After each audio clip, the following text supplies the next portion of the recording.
as a massive crocodile burst from the water towards solitary fisherman Stephen Nelson. He feared that this might be the day he'd meet his end. However, to his astonishment, the crocodile didn't lunge at him. Instead, it appeared to be beckoning him to follow.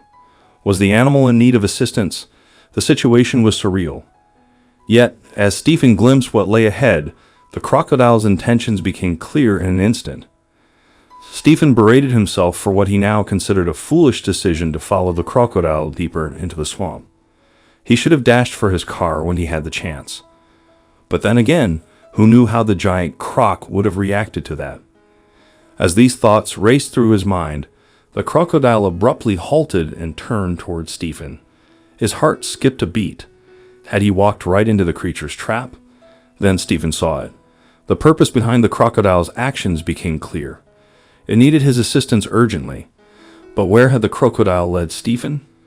What did it need help with, and would Stephen be capable of providing it? Everyone knew that Stephen Nelson loved fishing more than anything, but few people understood the true reasons why. At 55 years old, he had started appreciating the quieter moments when he could just sit back and relax. Even though he adored his family, there was one thing Stephen never wanted them to know. Stephen worked long weeks to provide for his large family. He enjoyed his job and liked knowing that his family was secure, but he still had a bit of a secret that he kept to himself. Even though Stephen loved fishing, part of the reason he liked it is because it allowed him to get away from his family and have some alone time. Stephen didn't want anyone in his family to realize that he didn't want them to tag along, so he found a remote place to fish out in the forest where he knew his wife and children wouldn't want to join him. The small lake was gorgeous, and there was even a small fishing pier. But that didn't exactly make the place paradise. In Florida, the swamps could be dangerous. There were strange bugs and wild animals that could appear suddenly, but Stephen wasn't too worried about the risks and dangers. After all, he'd learned a thing or two from being outdoors so much. Maybe he should have been more afraid after all. After fishing for many years, Stephen had seen his fair share of critters and animals. He steered clear of crocodiles and other creatures, and they left him alone as well. It didn't seem like they were interested in being around him. But not everyone felt the same way as Stephen. When the news started covering the recent rise in crocodile sightings in Stephen's part of Florida, he didn't pay much attention.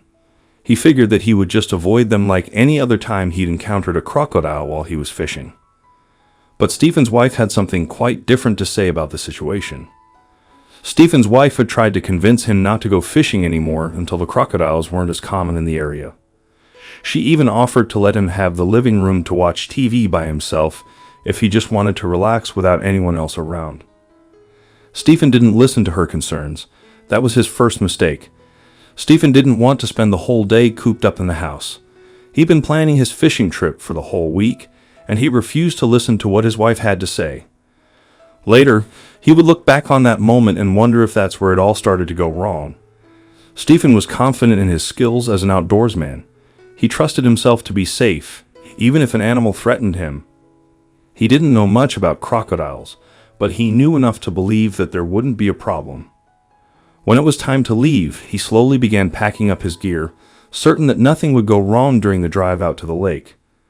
Stephen had more time to think about what his wife had said and the situation with the crocodiles. He hadn't heard of anyone actually being injured, and he finally convinced himself that it was probably just the news making a big deal out of nothing. But he couldn't have been farther from the truth. Stephen relaxed once he was parked.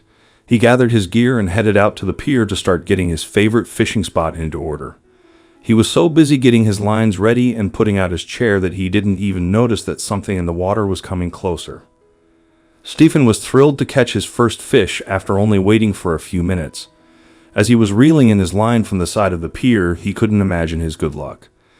It never occurred to him that maybe the fish were by the pier because they were hiding from what was coming. Just as Stephen was celebrating his first catch of the day, the water churned behind him. He didn't even have time to turn around before an enormous creature jumped out of the water and grabbed onto the pier. Stephen froze in shock and wondered if that was going to be the last moment of his life. Stephen squeezed his eyes shut as tightly as he could. He knew that he couldn't outswim a crocodile, and there was no way to fight it when he'd just fall in the water anyway. He just closed his eyes and tried to look as unthreatening as possible. But then nothing happened. Stephen finally worked up the courage to open his eyes. The crocodile was right where it had landed, staring at him and waiting. It didn't look like it was getting ready to attack, but Stephen knew that the animal could become aggressive at any time. He had to do something. There was a sliver of open pier next to the crocodile that was just big enough for 1 foot at a time. Stephen thought he might be able to sneak by without touching the crocodile. But as soon as he tried to move, the crocodile responded, and what it did stop Stephen dead in his tracks. The crocodile let out a growling noise that made Stephen freeze right where he stood. The crocodile didn't seem upset beyond that. It obviously wasn't going to let him leave, but it wasn't trying to attack him either. Stephen had no idea what the animal wanted. Was it toying with him? Stephen took a deep breath and studied the crocodile. He tried to clear his mind and look for some clues about what the animal was thinking. He wasn't sure what made him do it, but he slowly held out his hand to see how the crocodile would react. It almost seemed happy. Stephen took a step forward with his hand out, and the crocodile seemed to move closer. He kept his hand out until the crocodile was close enough to touch. Slowly, he let his hand rest on the crocodile's nose. When Stephen looked at the animal, it seemed like the crocodile was pleased. But then the crocodile started turning around. The crocodile started heading toward the shore at the end of the pier. Stephen wondered if maybe it had been raised by people and wasn't afraid anymore. The crocodile finally halted, its gaze fixed on Stephen. Minutes passed, yet it didn't look away. Was it expecting him to follow? When Stephen cautiously took a step forward, the crocodile moved again, heading toward the shore. Stephen continued to follow, the animal pausing for him before progressing. It seemed intent on something in the nearby vegetation.